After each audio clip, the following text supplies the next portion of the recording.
Vamos a otro tema y yo le agradezco a uno de los consentidos de esta familia sin censura, el queridísimo profesor Jesús López Almejo. ¿Cómo estamos, mi querido profe? Yo tengo que hacerte como 500 planteamientos, pero prácticamente todos tienen que ver con decisiones que está tomando el gabinete entrante, el gobierno entrante de Estados Unidos, que pues es Biden. ¿Cómo estamos, mi querido profe? Mi profe de RI.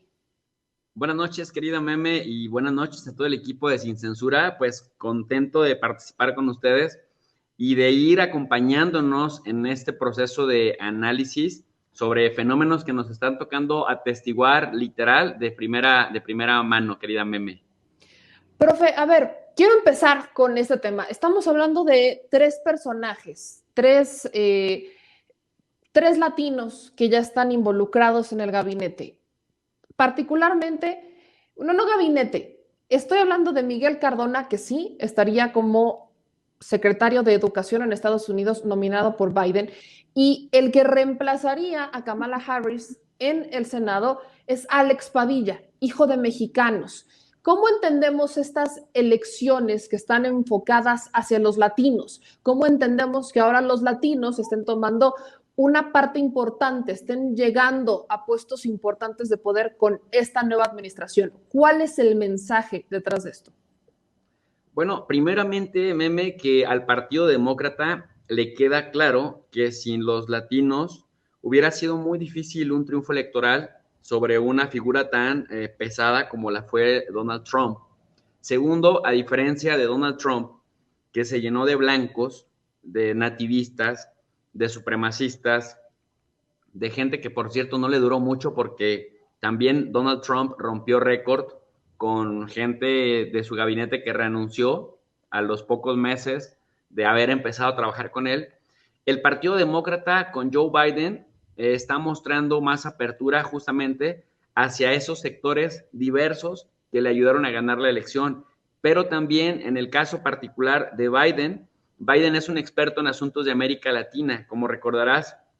lleva siendo senador de Estados Unidos desde que tenía 29 años de edad y solamente paró cuando fue vicepresidente las dos administraciones de Barack Obama, los 8 años que fue vicepresidente,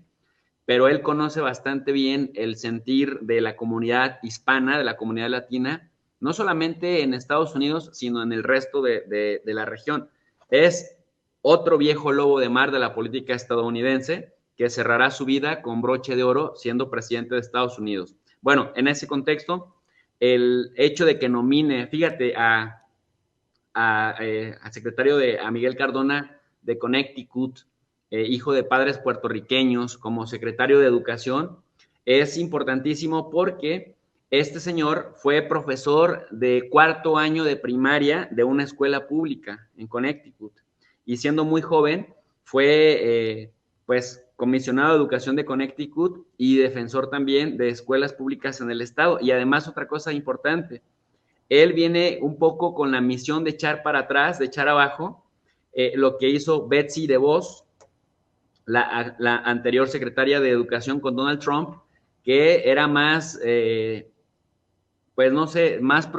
estaba más predispuesta a bajarle poder y bajarle influencia a las escuelas públicas y empezó a impulsar más las escuelas privadas. En ese caso, Betsy DeVos sería una especie como de neoliberal dentro del sistema de educación de Estados Unidos. Por el contrario, Miguel Cardona, que además le costaba trabajo al principio hablar inglés, también ha trabajado en el fortalecimiento de las escuelas públicas, pero dentro de las escuelas públicas, Meme, también en cerrar la brecha entre los blancos y la diversidad, el crisol de diversidades étnicas que existen en Estados Unidos. Como para poner un ejemplo, en el estado de Connecticut llegó a ser como el superintendente de distrito y llegó a ser también, a ocupar el cargo más alto en materia educativa. Y esto empezó en marzo, justamente unos días, unas semanas antes de que detonara la emergencia sanitaria por el COVID-19. Él se le aplaude el hecho de que consiguió 100,000 laptops para que cada estudiante de primaria, secundaria y preparatoria tuviera su laptop y tuviera también acceso a internet pues un internet rápido para que pudieran llevar la educación desde sus casas. Ahora sí que vía remota o a control remoto. Entonces, además de que es joven, además de que es, ahora sí que hispano, de origen hispano, aunque él nació en Connecticut, pues sus padres, decía yo, son boricuas,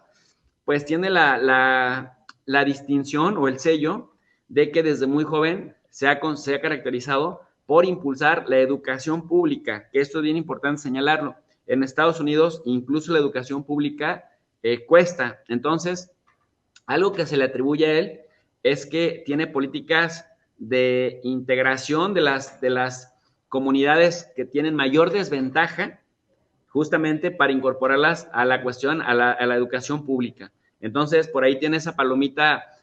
Miguel Cardona, y mira que hay una especie de paralelismo con Andrés Manuel López Obrador, que por otro lado, pues, ¿cuál es la crítica que le están haciendo los chayoteros clasistas y discriminadores? Que está nominando a una profesora de primaria para el puesto de secretaria de Educación Pública. Pero como venimos diciendo desde hace un tiempo, López Obrador es un ajedrecista, se anticipa a muchas jugadas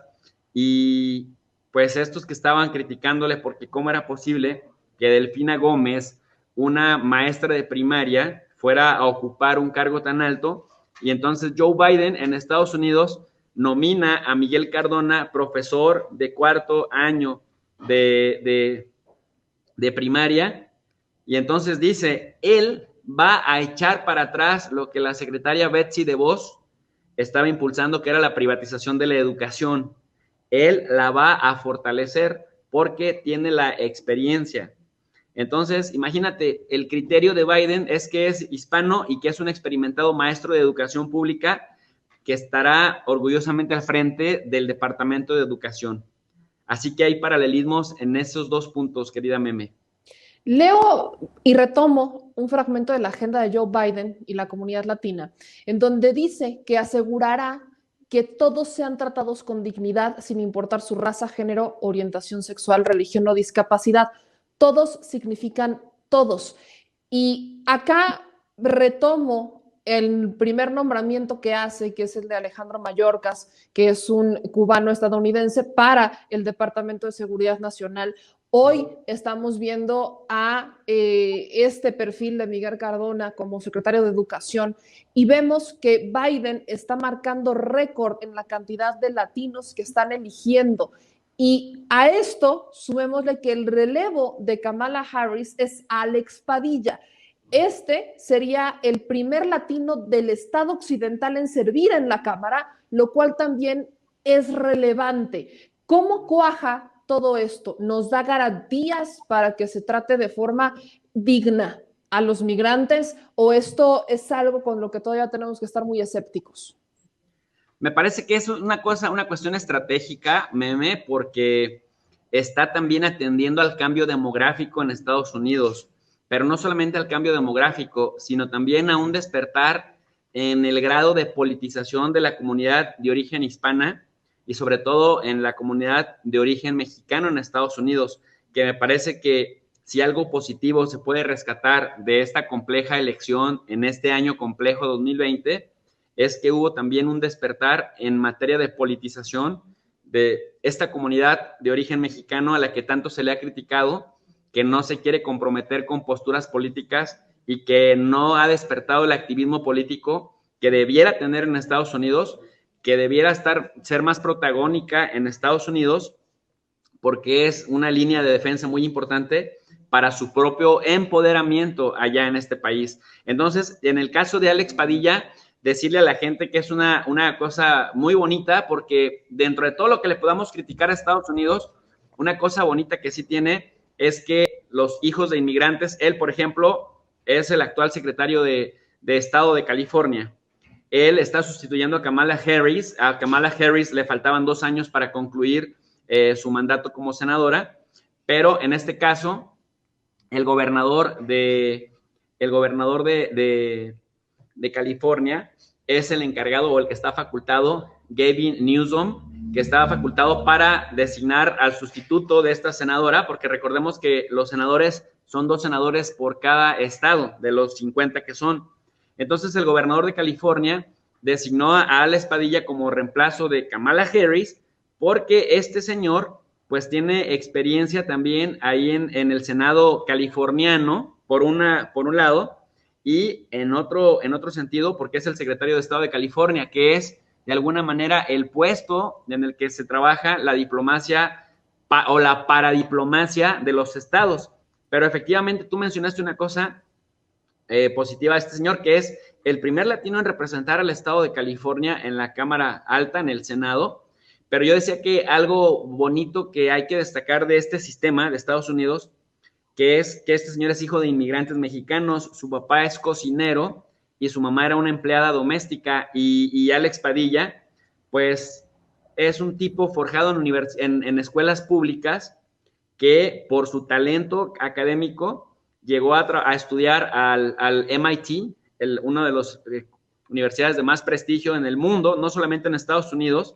en el Massachusetts Institute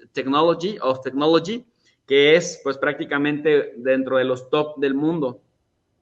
Entonces imagínate que alguien desde abajo, literal, que enfrenta discriminación, que enfrenta racismo, que enfrenta segregación, que enfrenta clasismo por el origen humilde de sus padres, termina estudiando por su talento en el MIT, y que además también trabajó en el Consejo de la Ciudad de Los Ángeles y en el Senado de California, empezó a mostrar su talento, y que llega ahora a un cargo en el que no había habido ningún californiano de origen hispano y menos de origen mexicano en el Senado. Los hay en la Cámara de Representantes, pero no los había en el Senado. Y esto también pues abre una pauta muy importante, porque estamos atestiguando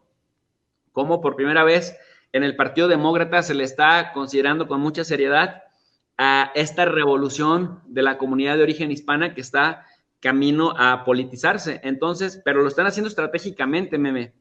Si tú me preguntas por qué estratégicamente, porque está avanzando la comunidad de origen hispano en dos sentidos. Primero, en el número, demográficamente hablando, es la comunidad que más crece. En segundo lugar, California es la maquinaria que arrastra a Estados Unidos. Y en tercer lugar, la comunidad hispana se está politizando y está pues siendo protagonista. Y me parece que lo que hace Joe Biden es estratégico para garantizar que se incluyan y que se sientan incluidos los diferentes grupos que lo ayudaron a llegar a la presidencia de Estados Unidos. Y es que hay que recordar algo que no es poca cosa, querida meme, que desde el año 2004, sí, 2005, cuando George W. Bush ganó su segunda elección o su reelección, prácticamente el partido republicano no ha ganado en el voto popular ni una sola elección presidencial, aunque Donald Trump, recordemos, ganó en 2016 derrotando a Hillary Clinton, no ganó en el voto popular. Y esto te habla de la importancia de los diferentes grupos, desde los grupos originarios o los grupos nativos, los indígenas, desde los orientales, los afroamericanos y en este caso los latinos y cuando digo latinos no me refiero únicamente a los cubanos de la Florida, sino a esta población que habla español y que tiene orígenes de países de habla hispana, ¿no? Que en el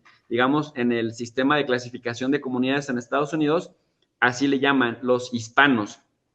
que son los que más están creciendo y que se les considera, meme, el gigante dormido, porque cuando este grupo, estas comunidades que también son diversas, empiecen a movilizarse,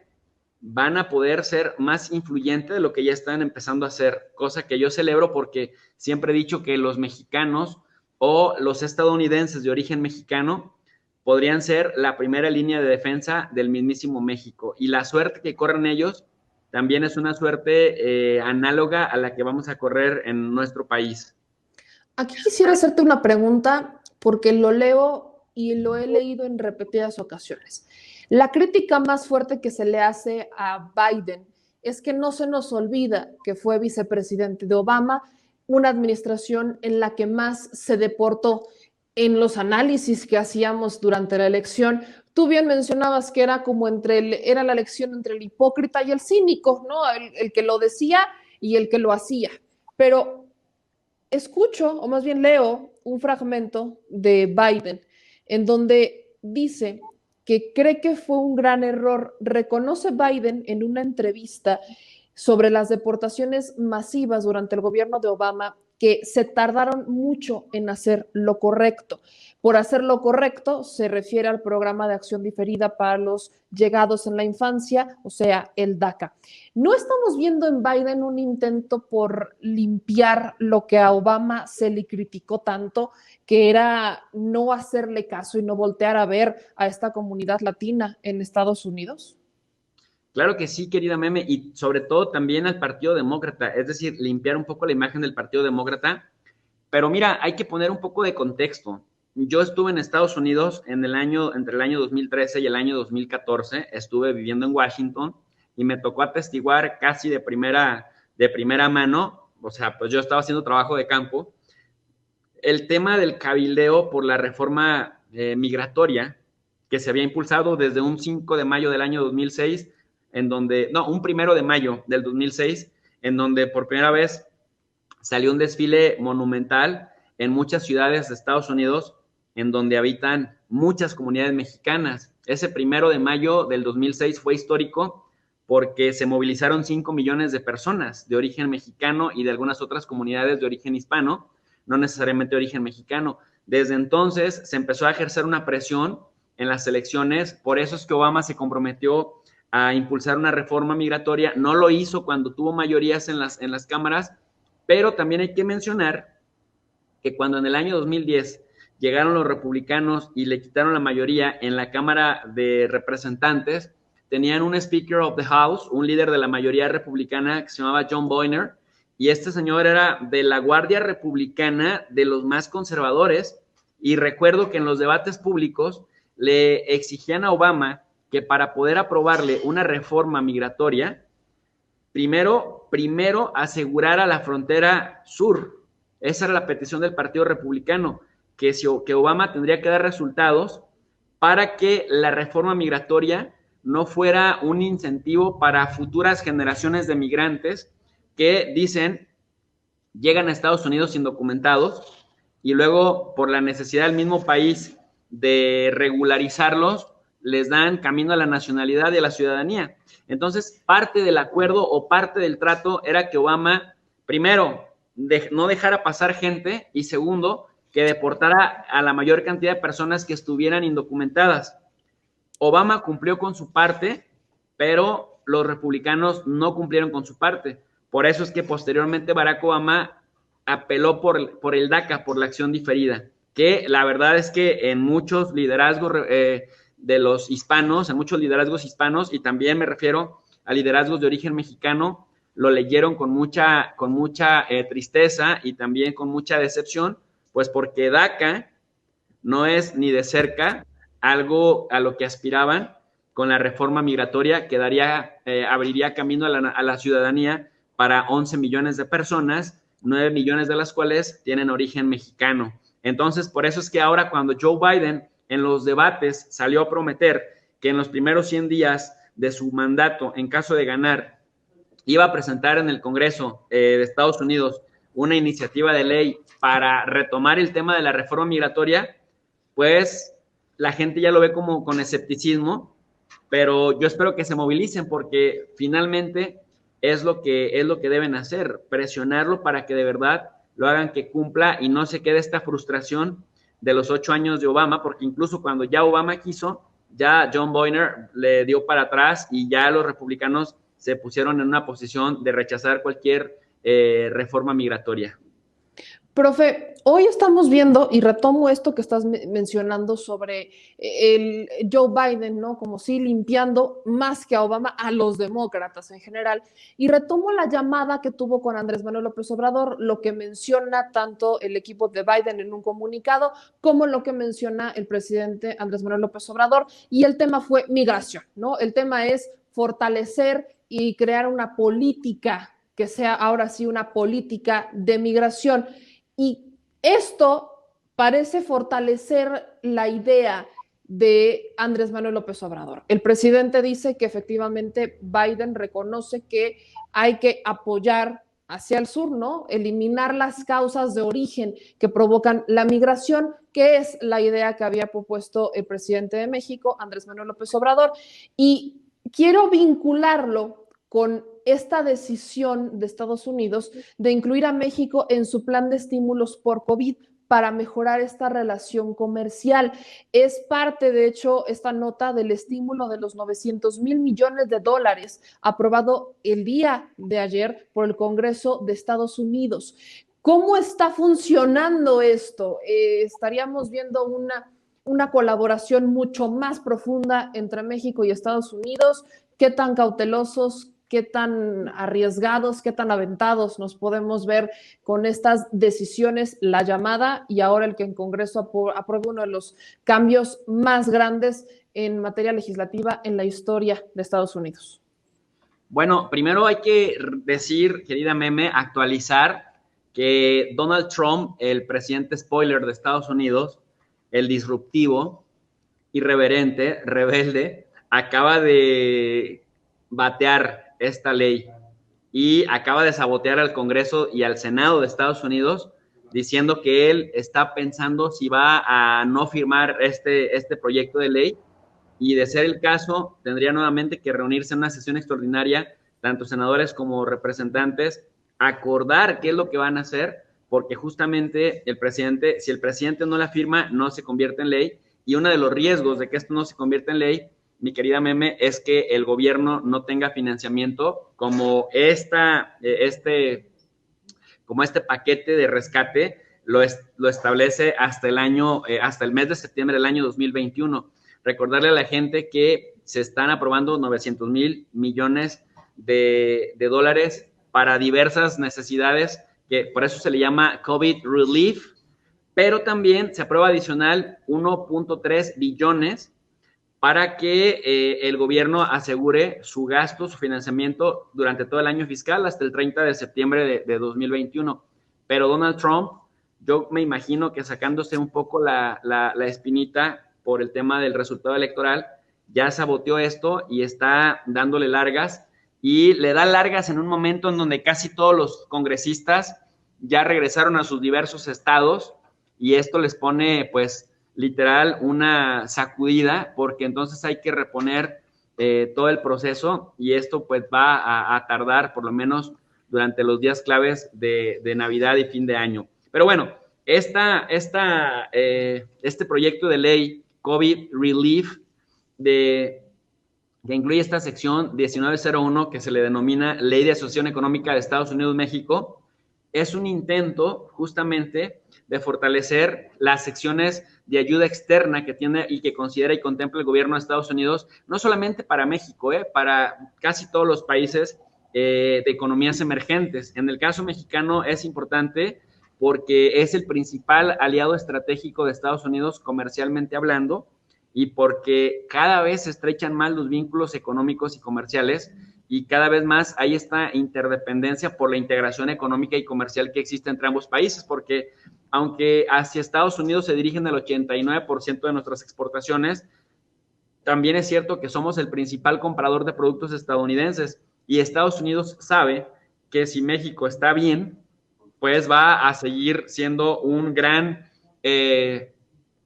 actor que sustituya lo que China le deje de comprar, que China y México se disputan junto con Canadá históricamente el primer lugar en cuanto al consumo de sus productos. Entonces, es importante señalar que en esta sección se busca aumentar la cooperación, y fíjate, aquí viene un punto clave, en el tema energético entre México y Estados Unidos. Un poco me imagino que van a intentar convencer al presidente López Obrador de que retome un proyecto energético que le convenga más a la postura y a la visión que tiene el Partido Demócrata, cuando el presidente Obrador ha dicho una y otra vez que va a apostar por la soberanía energética con el tema de Dos Bocas, de la refinería en Dos Bocas, y por otro lado también con el tema de aguantar un poco las energías limpias, los paneles solares y todas estas, pues toda esta industria meme que pues, la impulsan generalmente intereses estadounidenses, corporaciones estadounidenses. Entonces me parece que el tema de la ayuda cuando se apruebe, cuando Donald Trump la firme en su calidad de presidente, pues intenta un poco torcerle el brazo a México para decir, mira, a cambio de la ayuda necesitamos platicar de temas energéticos y cooperar en materia energética, que ya sabemos que con Estados Unidos cooperar en materia energética es aumenta tu venta de crudo hacia Estados Unidos, pero también aumenta tu compra de gasolina refinada que viene de Estados Unidos. Entonces Estados Unidos tiene más de 25 refinerías y aunque, por ejemplo, en México dicen una y otra vez que las refinerías no son un negocio, que el mundo está virando las energías limpias, cuando uno platica con ingenieros expertos en materia energética te dicen, pues no, son todavía muy caras, son todavía muy lentas y en proporción a lo que se les invierte, no necesariamente te dan el resultado esperado. Entonces, cuando hablamos de que Estados Unidos quiere fortalecer la cooperación energética con México, es México, dale más facilidades de operar a mis empresas que están trabajando las energías limpias y renovables y por otro lado, pues consume más gasolina para tu consumo doméstico cotidiano. Por ahí me parece que va la lectura que yo hago, Meme. Y a modo de conclusión, mi querido profe Jesús López Almejo, experto en relaciones internacionales, como panorama general que ya nos diste, en particular los temas, esto fortalece la inversión, fortalece, manda el mensaje claro de que la relación entre México y Estados Unidos se encamina pues en un ámbito tranquilo, no como lo ha querido vender la oposición, que va a haber problemas y que Andrés Manuel se va a pelear con Biden y demás. A modo de reflexión, estos mensajes que manda Estados Unidos, esta llamada con el presidente Andrés Manuel López Obrador, estas decisiones del presidente de respetar y de aferrarse a esta soberanía nacional que no se había hecho antes, la ley de seguridad interior y todas estas decisiones que están tomando en materia internacional, ¿qué mensajes mandan tanto a la ciudadanía como al empresario, como al inversionista? Mira, otra cosa que es importante identificar en Estados Unidos, porque por más migrantes que tengamos allá, por más currícula o cursos de relaciones internacionales enfocados en el escenario regional de América del Norte que tenemos en las universidades públicas y privadas, lo cierto es que luego conocemos muy poco la idiosincrasia política y el timing político en Estados Unidos. Entonces, yo podría responder algo muy sencillo, que Joe Biden es un viejo lobo de mar, que Joe Biden es un tipo pragmático en materia de política, es el típico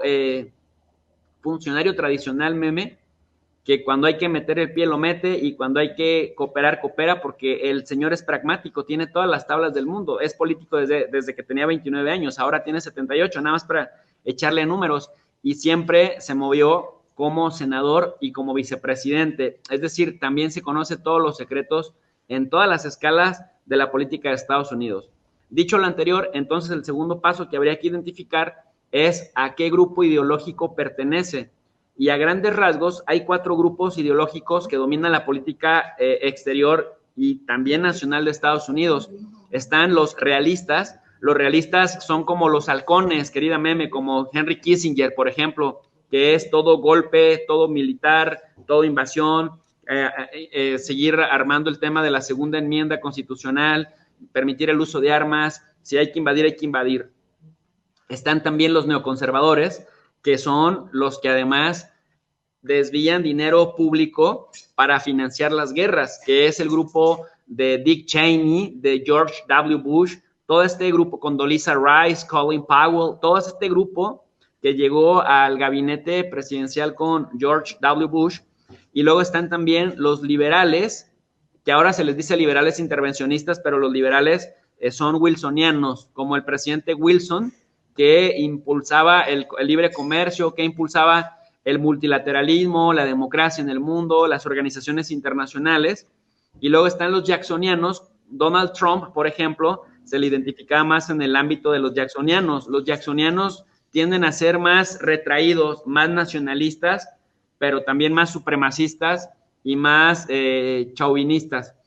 A este señor, a Joe Biden, se le identifica en el tercer grupo, en el grupo de los liberales, en el grupo de los wilsonianos, estos que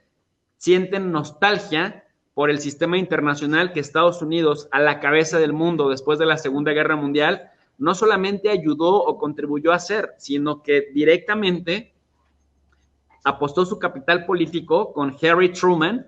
y después con Eisenhower y con los siguientes presidentes para crear las organizaciones internacionales a las que el mismo Trump está metiéndole zancadilla.